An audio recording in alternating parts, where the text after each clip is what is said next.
యొక్క నాన్నగారు. మా యొక్క అక్క పేరు ద్రౌపది. మీ యొక్క అక్క ద్రౌపది.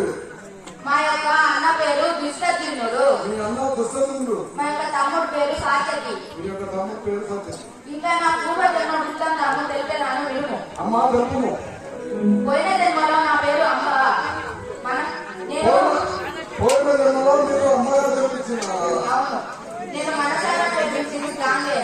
కానీ గాంగేయ నా ప్రేమను తిరస్కరించి ఇప్పుడు నేను ఈ కక్షతే పాండవుల పక్షాన విజయం చేకూర్చేదను. మిమ్మల్ని ఆ భీష్మాచారి మీ ప్రేమ అంగీకరించకపోయినతో 25 సంవత్సరాలు గొడవలు శిక్ష వేసి మరణించి మళ్ళా జపలు ఇంట సికండిగా జన్మించి ఇప్పుడు భీష్ముని సమర్థులకై పాండవుల పక్షాన పోరాడుతుంది. అవును, ఇప్పుడే నేను వెళ్ళదా. సరే.